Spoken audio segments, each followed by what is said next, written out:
Hello everyone. So welcome to the fourth BRI Youth Group webinar.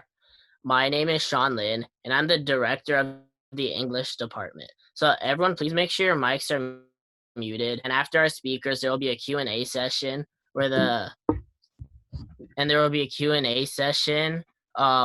questions will be submitted via Slido using the event code 26077 or via Zoom chat. Make sure you indicate who your question is for by placing their name at the beginning of the question. So first on the agenda is an introduction of our BRI Youth Group presidents, Heidi and Raymond. BRI Youth Group is a nonprofit founded in March 2020 under Bridge Road International Foundation. The youth group gives students a chance to use their talents, abilities, and leadership to serve the local community. Because of the pandemic, hospitals have been in need of protective equipment such as face masks for the past few months. To help provide support, a group of over 10 student volunteers worked together to handmake 400 face masks and 400 nurse caps out of cloth, as well as thousands of face shields. We sent the equipment to over 20 hospitals, including Washington Hospital and Santa Clara Valley Medical Center. In addition, we provided hundreds of hospital workers through the Food of Love Day. Thanks, Heidi. In addition, BRI Youth has been working diligently to help the community by not only making face masks for doctors on the front line, but also by creating programs to help students whose education has been affected by a lack of resources. We offer more than 30 classes for K-8 students in the subjects of English, math, computer science, art, and thereby over 50 high school volunteers who are very willing to help the students. We have over 200 students from different states and even outside the US. And we also assist students with special needs to make sure that it does not hinder their learning. If you would like to find out more information regarding our classes or volunteer opportunities, please go to the website briyouth.org. All right, thank you, Raymond and Heidi. So for those who are interested in joining our youth group, here is the QR code info. You can take a screenshot of the codes now and join after. All right, so just a reminder, please submit your questions for the Q&A session via Slido with the event code 26077. And if your question is for a specific guest, please make sure you indicate by putting their name in the beginning of the question. So we are very happy to have 4 recent college graduates to talk about their college and career experiences. So without further ado, please join me in welcoming in order Simon, Iris, Alan, and Erica. All right. Hey guys, I'm Simon. I'm a recent graduate from Johns Hopkins over in Baltimore, Maryland. And that's where I majored in computer science and cognitive science, as well as minoring in applied math and statistics. And so this major combination, I pursued a focus area of natural language processing, or NLP. And for those of you who don't know, NLP is the study of, as well as the application of machines being able to understand human language as it organically occurs in our everyday lives. So things such as Google Translate, home speakers, anything of that sort all falls under NLP. And so it's with this kind of academic focus on NLP as well as my extracurriculars that ultimately led me to where I am right now as a software engineer at Microsoft. And so kind of backtracking a little bit to the start of my undergrad, it's a pretty common theme that you'll find amongst a lot of college graduates, especially now, because I actually didn't come into college with the intention of pursuing a career in natural language processing or even CS in the first place. Out of high school, I had the idea that I would be going into the solar industry, renewable energy industry, and making a difference there with an electrical engineering degree. Little did I know, maybe I think a couple months in, I ended up hating my intro to electrical engineering course. And after bombing my first midterm there, I remember sitting in the library and having a whole little midlife crisis, just kind of wondering what I should do with my life at that point. And it was at that point I decided to kind of look at my second major, which was computer science at the point, and kind of start exploring different fields there, game development, graphic design, just pure software development, etc. And while my academic focus was kind of in the ruin right now, I instead looked at my extracurriculars as an opportunity to build my soft skills and as well as my interpersonal skills. And so it was at that point I started my my work study job. So I worked all 4 years in order to help pay for college. I worked at the admission center, giving tours, information sessions, just communicating with a bunch of different people. I joined a cultural organization as well as volunteered in my free time. And so I finally came upon the field of NLP maybe around the spring of my freshman year. And so I was really lucky in that I was meeting with my academic advisor, who is a pretty well-renowned professor. I was just supposed to meet him to kind of choose out my courses in the following semester, but we ended up having a pretty random conversation about just I think it started off with like home speakers, and we talked about specific intricacies of a variety of different languages because he had a lot of different linguistics books as well as books in different languages just kind of around his office. It was at that point that I kind of realized that, you know, whether I knew it or not, I did have like a little bit of an interest in language outside of, you know, just pure STEM fields. And my academic advisor at that point really pushed me to kind of pursue this coursework and this focus area. And so that's exactly what I did. Started taking linguistics courses, probability and statistics courses, etc., and pursuing a variety of other activities. And so the first of that was NLP research, just academic research. And so the summer before my senior year, I did research at a nearby center where I was working on NER, or named identity recognition. And that's where a machine looks at a body of text and is able to recognize exactly which words correspond to the name of an object or a person, because we want those machines to understand those words differently than others. And so after that summer, I decided to continue this into a full independent research project afterwards that I finished up throughout my senior year. Additionally, I was also in charge of a design team. And this design team was pretty cool in that we were working with a military manufacturing company called Textron Systems, in which we were trying to create a non-invasive portable food allergen detection device. And so right now, a lot of the technology I see out there, you have to take a piece of food and you have to put it inside a device in order to recognize if there's a food allergen in there or not. And so what we wanted to do instead was be able to have a camera that of the food and is able to use a technique called hyperspectral imaging in order to get the information about the chemical composition of each and every pixel and use that to develop an algorithm to be able to, you know, see if these food allergens, you know, such as things such as like peanuts existed in those photos. And we were able to accomplish this pretty well, especially because I had a great team, great project, huge amount of funding. And so it was a great experience. Finally, I was also a head teaching assistant for a course in which we looked at the interaction between humans as well as machines, just mainly in the form of user interface and user experience with mobile applications. And so this kind of set me up, and before my senior year, I actually thought this, for going straight into a PhD program right after my 4 years of undergrad. Kind of a split-second decision led me to instead applying for full-time positions for after graduating. I ended up getting offers from Google, Microsoft, Capital One, as well as turning down a few final interviews for places such as like Amazon and Twitter. And that's how I finally made it to where I am right now as a software engineer at Microsoft, working on cloud governance, which is pretty much just a huge fancy word for security of cloud-based software. And so just kind of like two main pieces of advice and kind of takeaways from my experience with my undergrad is that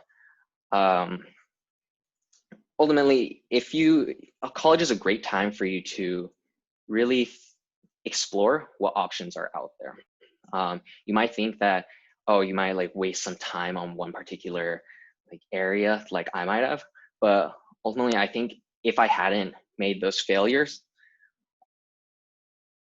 when here where I am today. I think it's really important that you kind of address those challenges, address those kind of every single field out there before you make a definitive yes or no on it. And another thing is that your interests as well as your technical skills can combine in a pretty great way for your career. I think I was very lucky in that this ended up panning out pretty well for me, where a interest in linguistics and just language in general was able to be combined with more of my technical skills that were a lot more STEM based. And so feel free to ask me any questions. I LinkedIn and email linked on the slide. If you're too shy to ask in front of everyone, happy to help anyone at any point. And next we have Iris, I believe. Hi, everyone. And can you guys hear me? Can I get a thumbs up from Simon, maybe? If you can hear me. Okay, great. So I am currently still in college. So I'm going into my 5th year as a linguistics and English major, and I'm minoring in East Asian studies. So originally when I was applying to colleges, I didn't really know what I wanted to. I knew that I wanted to do something related to English, related to languages, and related to the humanities. What ended up happening was at the beginning of the college application cycle, I actually submitted a couple applications as an English major. But then in the middle of my senior year of high school, I found out about linguistics. And linguistics really interested me because it was very interdisciplinary. So I could focus on the humanities aspect of linguistics, or if I wanted to, I could branch out and do things that were more similar to what Simon does, which is more STEM focused. So I decided to apply as a linguistics major, and I ended up going to U of A, or the University of Arizona. And for some people, they might think like, well, why would you want to go there? It's not like a really prestigious school. Actually, I chose the U of A for a variety of reasons, one of which was that they were ranked pretty highly for linguistics, and now they're ranked 12th in the nation. And it was a good thing that I did that too, because Noam Chomsky, who was the founder of linguistics, actually retired from MIT and moved to my school after my freshman year. So I actually got to take a class with him. So that leads to my first point of advice, which is don't pick a school based on the prestige of the school unless you feel like very compelled to pick the school for aside from being able to brag to your friends. Always pick based on what you think is most helpful for you and your career and also your personal growth. Let's see. So in my time at the U of A, which is still ongoing, I actually did a lot of very exploratory things. So I didn't really pick one route and go for it. So I started out really focusing on the STEM side of things because we're in the Bay Area, and being a STEM student, it brings you a lot of opportunities. So in my freshman year, I joined the City of Fremont Public Works Department, which if any of you have seen Parks and Rec, that's basically what it is. I was in charge of public things in the city of Fremont, and I was an engineering intern there, which means most of my job was focused on engineering and explore the engineering side of linguistics. And then in my sophomore year, I decided to turn it around, focus more on linguistics. So I joined the cognitive intelligence lab during my sophomore year summer. And there I was mostly focused on, similarly to Simon, I was focused on teaching computers how to recognize human language. Of the work that we did there was intended for the medical field, which was very complex. So I got the opportunity to learn a lot, especially because I wasn't working with just linguistics majors in that lab. I was working with people who were in CS or people who were in bio. And so it was a really great opportunity to branch out. In my junior year, I continued working at the Cognitive Artificial Intelligence Lab, but I also joined the Douglas Phonetics Lab, which was a lab where we focused on speech patterns, where we focused on accents. A lot of the questions we asked were about why people communicated the way they did, language it was. And then in the beginning of my senior year, I took a good look at myself, and I was thinking to myself if I really wanted to pursue a field that was so open, which basically means that I wanted to, give myself a chance to focus and like introspectively realize what it is I actually wanted to do in my career. And after a lot of thinking, I decided to add a major. And some of you might be thinking like, oh, you're crazy. Why would you add a major in your senior year? Well, I think that it was really hard, and sometimes I was pretty that people were going to judge me, but I decided to just stay for a 5th year. Let's see. During this time, after like when I was thinking about what it is I really wanted to do, I realized that it was possible to dislike something and just let go of it. So previously, I had another minor, which was computer science. And no offense to computer science majors, but I really hated it. It was not for me. I didn't enjoy it at all. So I ended up dropping that. And when I dropped my minor, that was when I did really want to go back to my roots, which was when I was applying for college, I wanted to work in the humanities. So now I'm studying for the LSAT, and I'm planning on becoming a lawyer. Some things about my extracurriculars while I was at U of A, because I feel that college is the time for exploring not only within your career, but your personal lives as well. I was the president of the Asian American Cultural Association, and I was also an officer in the Society of Asian Scientists and Engineers, which did mean that I was running a lot of events. I was attending conferences. It helped keep me busy, honestly, between the other jobs I was doing. I missed something. Sorry, I'll go back.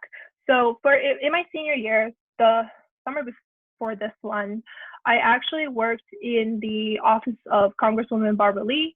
If any of you know anything about politics, then she's the congresswoman who's in charge of the greater Oakland area, such as Berkeley, anywhere just right north of us. That opportunity was really what led me into thinking about pursuing a degree in law, because it was completely different from anything I had done before. So it was because of that experience that I've decided to pursue my law degree. Some other things I did on the side was I actually worked at Starbucks, which for some people might think is like not really important to mention, but I thought it was a really great experience to work in a blue collar job, because a lot of us are Bay Area children. We're not going to get the chance to really work in a service industry because we're so high achieving. And I felt like that was an important experience to have, because it really humbled me, and it really showed me like what were the possibilities out there aside from, going to graduate school. My takeaways are: don't be afraid to go out of your comfort zone. Don't be afraid to do things that you think might bring you judgment. And college is a time of exploration, so please do that. That's it for me. So I'm going to pass it along to Alan.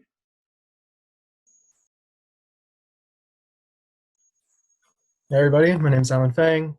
Can you hear me? Just give me a thumbs up, Simon.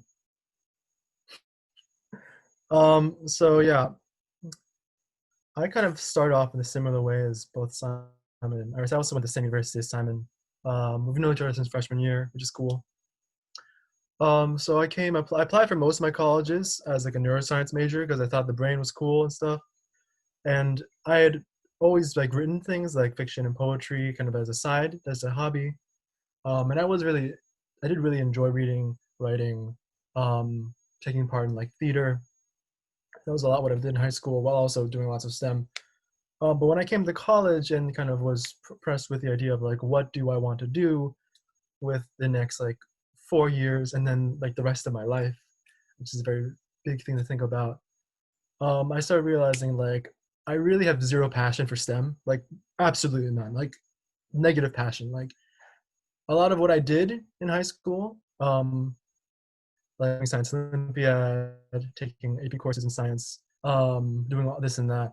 I in high school I volunteered at the VA in New York City. That's where the area I'm from, New Jersey, New York. In the prosthetics department, I volunteered at a free health clinic in Plainfield, New Jersey, and all those really great experiences. But it's just something I realized, like I had almost like, despite all these experiences, like I couldn't imagine myself spending the rest of my life doing something like you know, into the field of science, in the field of medicine, in the field like. So I was kind of at an impasse, and I knew what I wanted to do really was write, and that's why I ended up pursuing a writing seminars major at Johns Hopkins. Johns Hopkins is actually one of the few cities that actually has this like a separate degree for writing. Most other schools kind of incorporated under English, and so Johns Hopkins is typically known as a STEM school, but they do have this interesting departmental focus, and it's pretty well regarded in the program. Just once I really got into the idea of attending a master's program, like Johns Hopkins was really up there, along with schools like the Iowa's Writers Workshop, Brown, University of Virginia, etc. But anyways, so as I started getting more comfortable with the idea of kind of centering my life around writing, it began. I think my path began to really change a bit. Obviously, in college, I had extracurricular wise, I focused a lot on cultural groups. I was part of Inter-Asian Council, which focuses a lot on like APIA, Asian Pacific Islander American activism. I did dance groups. I did some like minor volunteering, not with groups on campus, but with organizations in Baltimore, like Food Not Bombs, where we just cooked random stuff and then just in areas, underserved areas of Baltimore. And so more just about me, because I think one thing when someone is like, I'm more, and especially the question I've got a lot is like, oh, you're writing something that's cool, but like, what are you gonna do with it? And it's kind of my existence. But I think I've a good idea of like the direction I want to take my kind of future. So one thing is that being able to something like a writing seminars major or pursuing writing or English or anything like that, it's not a thing as of like, oh, I'm only going to try to write a book in the future. And it's not just like, that's not like the life plan. That's not like the I'm going to depend my whole life on this notion that I can create this literary work that people will read and buy. So one thing is, I think I spent 4 years of college doing a fellowship with the Wilson Fellowship at Johns Hopkins. It was very, I'm still kind of baffled they awarded it to me, but I was received like about $10,000 to kind of pursue this creative research topic. And what I decided to do was kind of really deeply research, aspects of Chinese history, a lot of like the notion of Chinese diaspora and the immigrant communities that have kind of emerged in the U.S. and also kind of like where is the inflection point between China, the West, the Chinese diaspora and China itself, and kind of form that into kind of like a very long form piece of writing, a creative work. And I was able to travel to a lot of different places. I went to writing retreats in Martha's Vineyard, in Central California. I ended up spending time in China and Hong Kong. Hong Kong most recently back in January. I was planning to attend a major writing conference called the OP Conference, the Association of Writers and Writing Programs, this year in San Antonio. But I decided not to due to the worsening of the COVID-19 situation, because the conference was supposed to be in February. And this fellowship helped me develop really great close relationships with my research advisor, a professor of mine who was the chair of the English department, who was my mentor for most of the like the entirety of the experience. And then also my writing seminars professors, like doing fiction, doing poetry and such. I've also done work. I've spent a summer working at the Walters Art Museum, which is one of Baltimore's like biggest, I guess, most prominent museums. I mean, of course, nothing compared to New York City, of course, but it's a very like it's a great institution. And if any of you end up visiting Baltimore, go to Johns Hopkins. I recommend you to take a day trip there, or to like spend a few hours wandering around. It's a really nice place. And I was working on improving communications, the new visitors map, which was really poorly designed,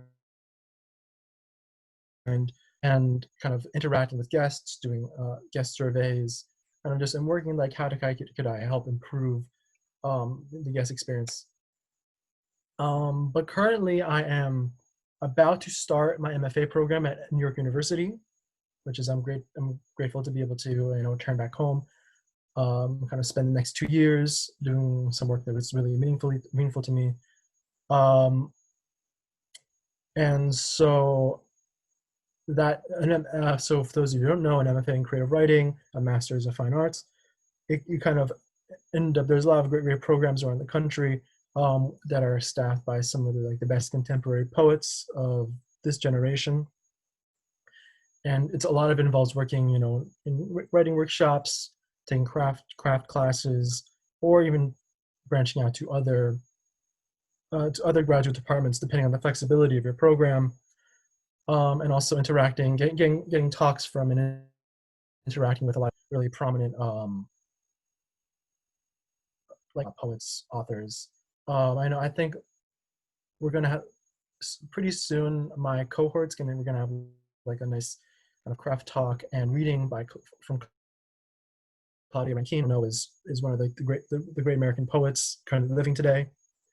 And yeah, but that's it doesn't just end at, like, obviously the MFA itself is kind of a terminal degree.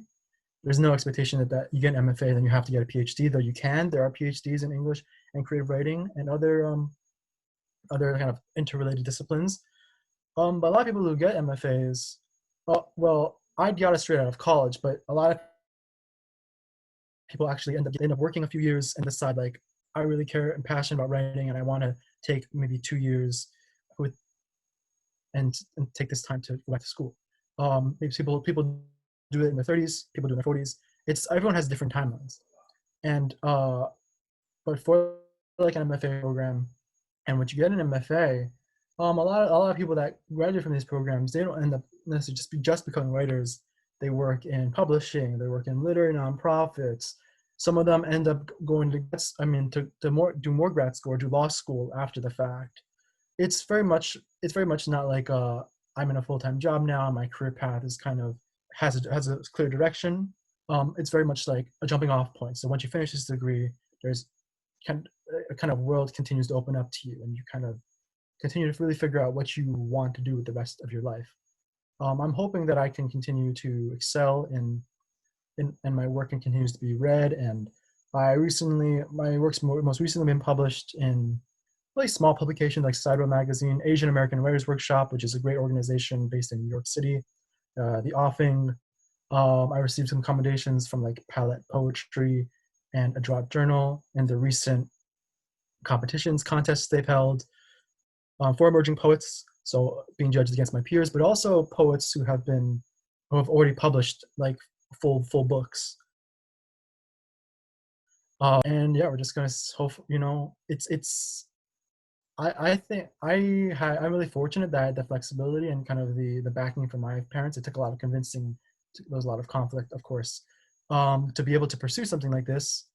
And I had to really educate myself on like the possibilities and what I could, manage, the workload I could take, the future I could kind of envision once I finish this degree. But I think it's something that's really valuable, and I'm really excited to continue on with my life, as well, I would say. And yeah, well, now we're going to go to, hopefully I didn't speak too long, we're going to go to Erica. Hi. Okay, I thought I heard my echo. Anyway. Alan, do you think you can mute? Okay, cool, perfect. Okay. Hi, everyone. I'm Erica. I graduated from the University of California, San Diego, mouthful, so UCSD, with a bioinformatics major in the biology department and a minor in computer science. And so before I get into anything, I get this question a lot, what the heck is bioinformatics? And that's what I also thought when I kind of came into the school. Fun fact, I actually, when I applied and got in, I got a neurophysio major in the biology department. And then when I went to Triton Day or whatever with my dad, that, you know, we split up, went to different like little talks that they had about the school or programs and things. And he came back and was like, oh, have you heard of this thing called bioinformatics? It's like biology and CS. And then I was thinking, I've always wanted to learn CS, so maybe, and I just switched majors right there and started like my first quarter off as bioinformatics and went from there. Still doesn't answer what exactly bioinformatics is, but it kind of a big up and coming field. I'm pretty sure a lot of you have heard of 23andMe. A lot of that is possible due to bioinformatics. That's one type of application of it, and then there's a variety of other ones where it goes from being able to take like a spit sample or a tumor sample and figuring out like whether you have COVID or not, whether you what kind of tumor it might be, cancer it might be, and potential therapeutics for that, as well as other things in terms of research that can be like, oh, this specific DNA sequence has a good chance of being a gene compared to like how genes in general function and things like that. And so it's a big hodgepodge of a lot of things, and it's very like spread out. So it's a pretty cool field. Definitely pretty new, and so like a lot of people are jumping in and onto that. But yeah, so a little bit more about me. I was on the track and field team. That's kind of why I chose UCSD. For me, I was kind of struggling between Davis and UCSD, and my mom likes to say that I chose UCSD because it's farther from her, but I really chose it because I got an offer to compete in track and field there, and so that was a big part in school. It was pretty cool. Got to meet a lot of people in so many different majors, got to stay in shape, which was pretty cool. And also, one nice thing about it was that because we have specific practice times and things like that, we were able to actually enroll first as student athletes. Especially like since it's a public school, there's a lot of people oftentimes, like one of the biggest reasons a lot of people end up, you know, taking a little extra time to finish their degree is because it's hard for them to just get their classes because they get filled up so quickly. So that was like a big plus. I was actually able to graduate a quarter early because of that. I got to get all my classes however I wanted, and I kind of how I plan things out enabled me to kind of finish everything really quickly, which I don't 100% recommend, but it was also kind of helpful in the end. It's a pro and cons list there for that. But yeah, so a little bit more about just my journey through college. I came in so I did sports. I came in, let me backtrack. I did sports. I'm a klutz. I broke I've had so much experience in the hospital and with physical therapy and stuff like that, that I was just like, okay, I want to do that. That's what I had a lot of exposure to. I kind of interned with a physical therapist in high school, which was awesome. And so that's what I kind of set my sights on as I came in.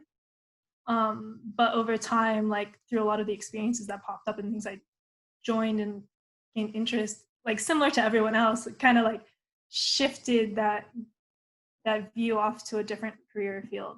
And so that kind of started with me doing research at an orthopedic surgery lab. There I kind of did a lot of computer stuff actually, just because the PI saw my major was bioinformatics. It's like, oh, we've had a bioinformatics major here before. You can do all the techie stuff because that's what ends up happening if someone sees that. But it was cool. I got to learn a ton about just orthopedics. That lab did a lot of things in terms of spine and joint and kind of degeneration within cartilage. So a lot of arthritis or other studies and fusion studies. And through that lab, I was actually able to kind of summer internship in Japan, just doing research with a lab that partnered with the one in the US. And so that was a really, really awesome experience because I got to see just how things work, A, in another country, and B, got to like, see surgeries, got to experience a whole different culture, got to just, just learn so much. And so that was really awesome. And then, okay, yeah. And so that was pretty much what happened my freshman year. From there, I kind of realized I really enjoyed doing research and things like that. And so I applied for a scholarship. It's the Eureka Scholar thing that I have there. It's a little out of order, but that enabled me to do kind of more summer research. That was really awesome in the sense that I got a stipend, so I didn't feel like I was wasting my parents' money. And I actually, the lady who kind of gave out, there's a lady who helps fund the scholarship. She actually ended up connecting with all the people she sponsored.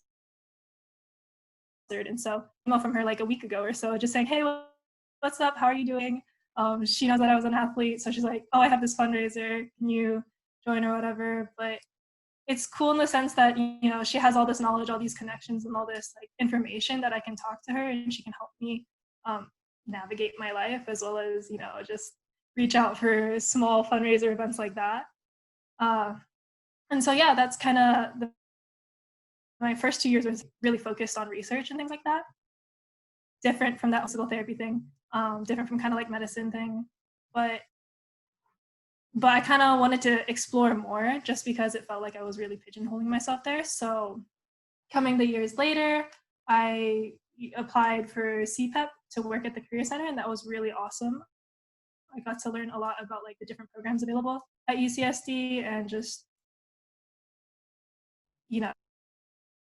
job hunting in general, internship stuff in general. I know when I came in, a lot of the upperclassmen are like, useless, don't show up, don't go there.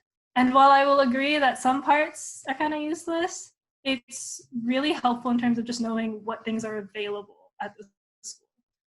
One great thing about UCSD is they have so many programs. They have like coffee with the prof. That's how I got to go into my lab, because there was this program that just paid for coffee, and you just would go up to your professor and say, hey, you want to get coffee with this program with me, and then just go that way. But it's not, the problem with UCSD is that stuff like that isn't very marketed, and so it's hidden in a way. So that's what I recommend going to the Career Center for, is just to like kind of explore and learn more of things about that. There I ended up doing some kind of computer science stuff to help parts of like this pre-med application that they helped set up, this mock pre-med application that they helped set up. And so I started to see these common threads of just, applying more and more computer science and drifting away from that whole PT medicine kind of focus. And I guess essentially slowly going towards more of that exact bioinformatics that I came in with, right? Other things I did was like TA, IA for both the CS departments and the biology department, so I got to see a little bit of both sides. Funny thing, the CS, if you TA for CS, you get paid, but like for biology, you don't really. It's I don't know why, but let's see, what else happened?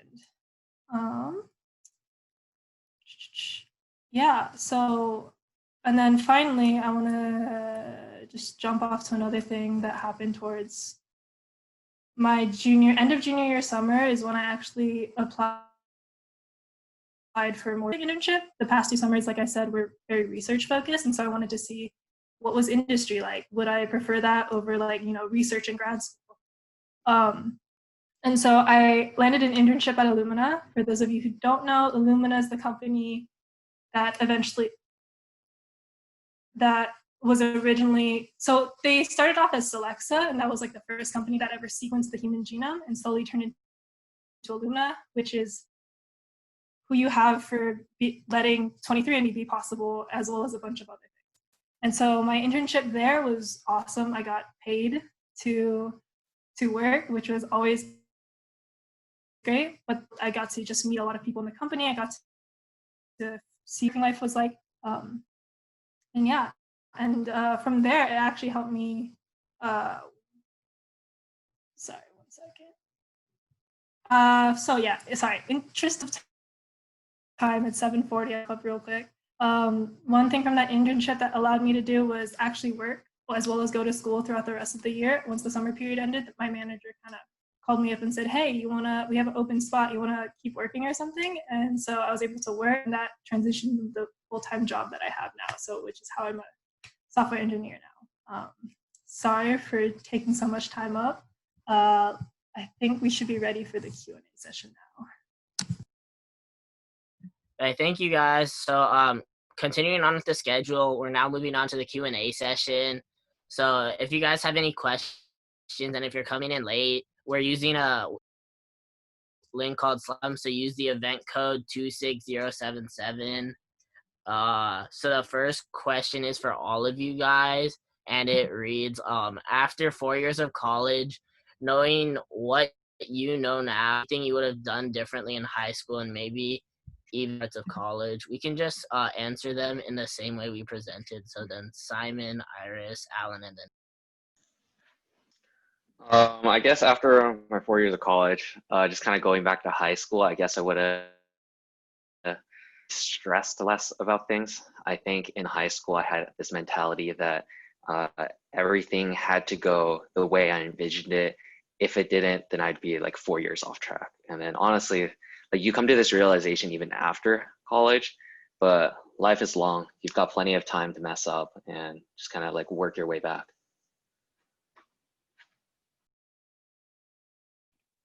So for me, I honestly didn't get a lot of chance to make a lot of friends. I mean, I made a lot of friends from doing activities and internships and stuff like that. But a lot of the time when I had time to, I decided not to go out to events or not to put in the effort to make friends with my classmates. So I think I would, try to socialize a little more, and maybe that would have been better for.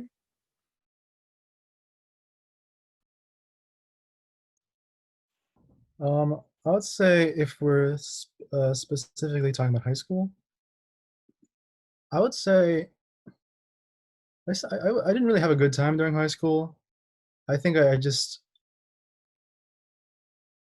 again, like, it's really hard to know what you want to do during that time, and you just but I think I didn't necessarily explore enough during high school, and it's kind of hard to also because I feel like when you grow up in a community and the community, it's not always like a place that you can like facilitate that kind of like self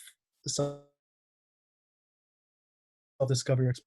It's like, so you kind of develop this framework in your mind of like who you are as a person and what you need to do with your life. And so college helped me kind of get out that mindset. And but I think like maybe my life would have been a little bit better if I was able to kind of introspect like that back during high school and kind of opportunities. I didn't have like getting good opportunities in high school, but there's always could have been more, I guess.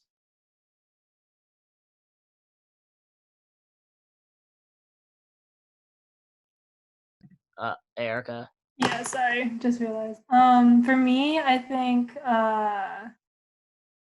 what I wish I had done differently was kind of join a club during high school. I didn't join any clubs just for whatever reason, but that could have helped me explore different fields more or better. And also in terms of applying for college, actually researched the colleges I applied to. I think I ended up getting into something like Brandeis University, only to find out later that it was a Jewish school, and I was confused. So definitely research when you apply for colleges. All right, so this next question is for Iris. So what was your favorite job / internship and why? I think everybody would have valuable input on this, so I'll answer first, and then I think everyone else can answer too. I think that my favorite job was when I was working at the Congresswoman's place, because aside from really learning a lot about how to work in the business field, like how to be formal and how to network, how to maintain business relationships, I also got to meet a lot of people from different walks of life, because I feel like a lot of you don't really get that chance to be social. So I got to meet a lot of people in Oakland. I got to meet people who were like homeless all the way up to senior officers at BART, for example. So yeah, that was my favorite. So piggybacking onto that question, since it's a question that could go for all of you, we can just answer in the order of like Erica, Simon, and then Alan. The question was favorite internship experience. Yeah. Okay. I guess my favorite one was probably my freshman year. Open wide eyes in another country. If you can, I definitely recommend going to another country to just do something, just because it's an experience. And then Simon was next, right? Yeah. For me, it was probably that design team experience that I mentioned. I was really lucky in that my team got $10,000 to kind of like sponsor or to fund our project. And because it's like food based, I mean, I like went out and I bought a lot of these food allergen products and I got reimbursed for it. Not all of it went to actually the experiment. So I'll just leave it at that. I guess we can go back to my internship at the Walters. I mean, my fellowship actually took up a lot of like the summertime because I was doing a lot of traveling and a lot of actually no, I'll talk about the fellowship. So I think probably the coolest summer of that fellowship was probably the summer after my junior year. Obviously, it was pre-pandemic times, and with the support of the school, as I said, I went to a lot of different writing retreats, and I gave the school to kind of, you know, they allowed me to feed myself. They gave me money to feed myself as I went from like different parts of the country, and also just, you know, hid in my apartment in Baltimore while trying to work on my project. I mean, yeah, it was really cool being able to like, I've actually, you know, I've only been to Massachusetts. Like, I think I've only been to, I don't think have I been to Massachusetts? I don't remember if I've been to Massachusetts before, but yeah, I went to Massachusetts, went to California, which I've almost never gone to. So yeah, I never travel because I don't, you know, I can't, not lack the ability to travel. Anyways, yeah. So the next question is again for all of you guys. So how did you keep a good work-life balance while still participating in and so many interesting and diverse activities? So this time I think we could go Alan, Simon, Erica, and then Iris. I think for me, like my approach to college was a little because for me, like always the work was very intellectually stimulating. Did take up a lot of time, but I guess I already have like a kind of mindset of like, if I have an assignment to do or like something to turn in, an essay, whatever, like I'm to finish it. So I kind of always force myself to have the mindset of like if there's something fun I can do, you know, today or this week, like I like force myself to do it rather than just like holding up in my room and reading or writing an essay or just like doing nothing, you know. So for me it was like I got into the mentality of pursuing all these different activities rather than, you know, being kind of having, so it was like I had to balance the work part because otherwise like I would never give myself like the freedom to do other things. So I have a pretty spicy opinion about like work-life balance in general. I think it's definitely something that sounds good on paper, but never actually really happens just because our life is just a constant juggle of different priorities. And so I think it's a matter of kind of identifying what your priorities are in life, as well as maintaining that one activity that kind of grounds you. So I remember when I was recruiting full-time for jobs, my work-life balance was pretty bad. Everything was kind of thrown out the window, except for just prepping for interviews, as well as I think it was working out at a little point, but I also gained weight, so who knows? But I think you definitely just need to find that one thing that you love to kind of keep you grounded to reality while kind of pushing forth on something that you want to really, you know, push forward your career with. And I think if you do that, you won't ever be really like unhappy with where you are.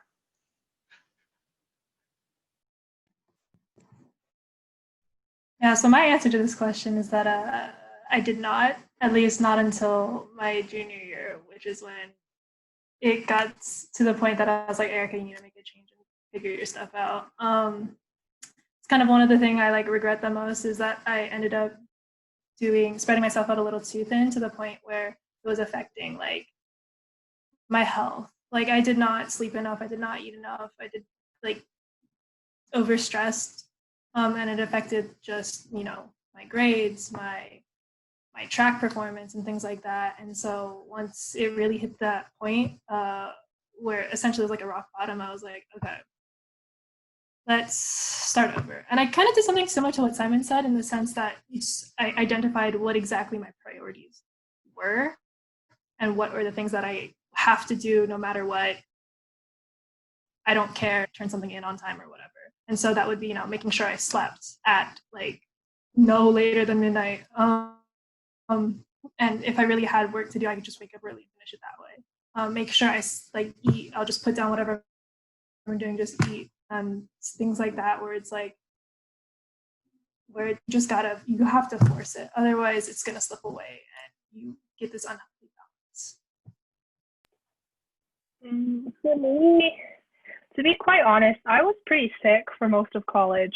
So for me, I didn't have a lot of time, a lot of energy to do things. So what I would do is I would combine things that I felt were like pretty combinable, which essentially means like if I wanted to hang out with my friends and then I also wanted to go work out, I would just go work out with my friends.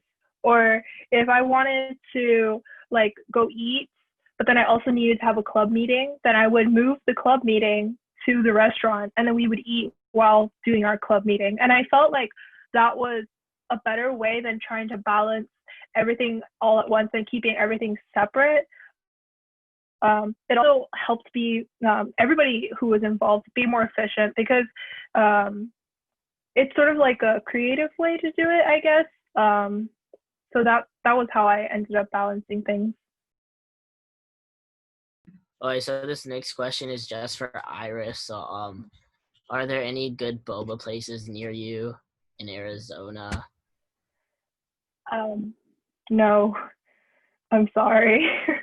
The closest really amazing boba places would be in Phoenix, which are around 90-minute drive away. So no, I'm sorry. All right, so this one's just for Simon. How is cognitive computing different from? So I'm not like 100% familiar with the term cognitive computing, but I'll give it my best crack. As far as I know, cognitive computing is trying to mimic human behavior with machines. And so if humans, for example, think of a problem a certain way, we want machines to follow that same exact path, while artificial intelligence is just solving one general type of problem, not necessarily the same way as humans. And so you can kind of see this reflected in that humans and machines are good at different tasks. So machines are really good at doing complex computations, while humans are really good at recognizing patterns, but it doesn't mean that vice versa works. As you can see, like we probably can't do complex calculations in our head easily. All right, so this next question is for both Simon and Alan. So what's the academic environment like at Johns Hopkins in terms of collaboration versus competitiveness? And then Alan, why don't you go first? I would say that I think outside of STEM, which I was outside of STEM, there really isn't like any sort of, oh, one second.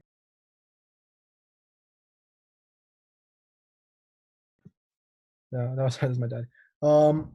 Outside of outside of the STEM fields, I didn't feel like any sort of like issue with competition at all. Honestly, talk with most of my friends, like I feel like rather than there being competition, it was more like everyone was just very, focused on their own work and kind of stressed. But I think Simon might have like a better idea of how that might look. I mean, I was friends with a lot of people who pre-med, and everyone was just kind of, there was solidarity and like complaining about stuff like organic chem. I'd be like, yeah, I did not take that.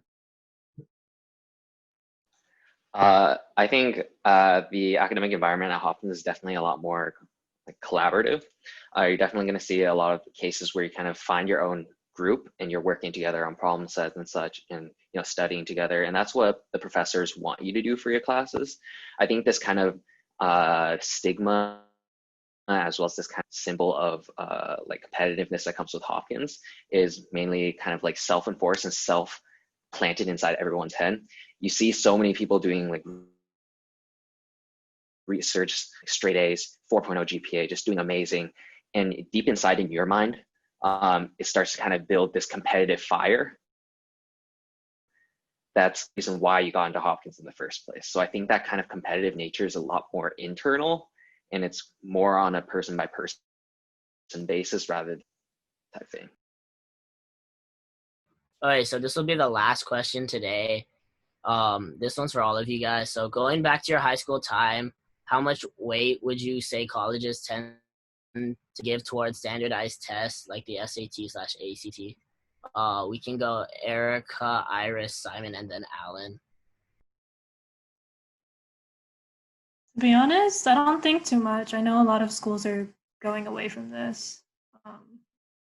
Yeah, that's all I know, really. I'm not an admin, part of the application admin. I would say no, and I know for pretty confidently that the answer is no, that colleges don't put a lot of weight on standardized tests because, oh man, this is going to sound so braggy. So I got a 2300 on my SAT, which I believe in the current SAT scaling, it converts to like a 1560 or something like that.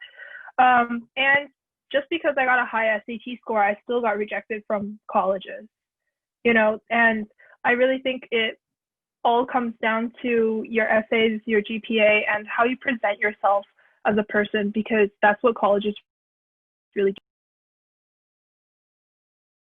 do. So I worked for the admissions department, so I have like a little bit of a better idea, at least maybe like a couple years back.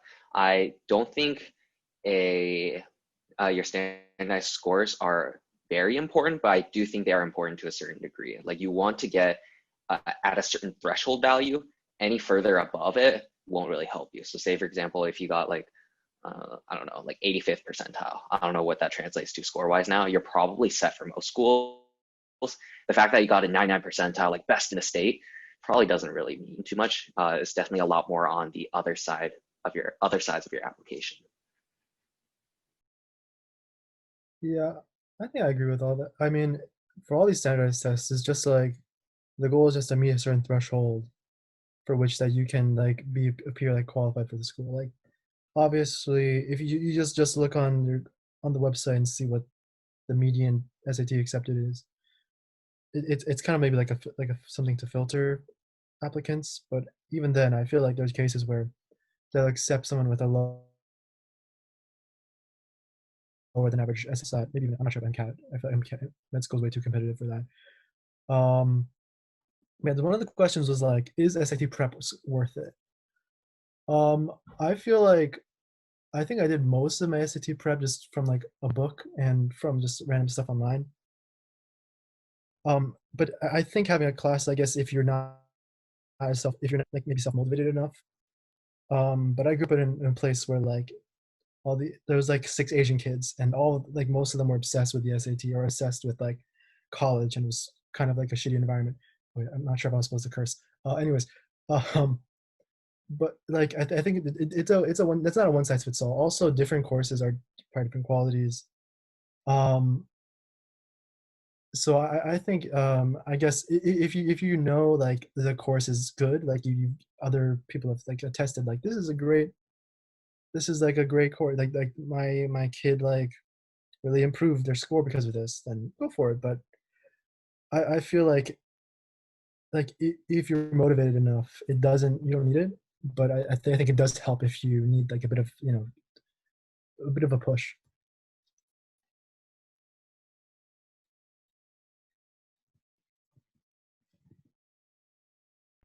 Okay, thank you again, Simon, Iris, Alan, and Erica for sharing your guys' experiences. So next week we're gonna have another meeting. So we're gonna have the guest speaker of Zhang. So please attend that if you guys have time. It'll be at the same time, same meeting. Yeah. I mean, it'll be at a different link though. We'll send that out. So yeah, this concludes today's webinar. So you guys can join BRI Youth by copying these QR codes, and then just take a screenshot of them and then just join. I'll stay on for like another 5 minutes.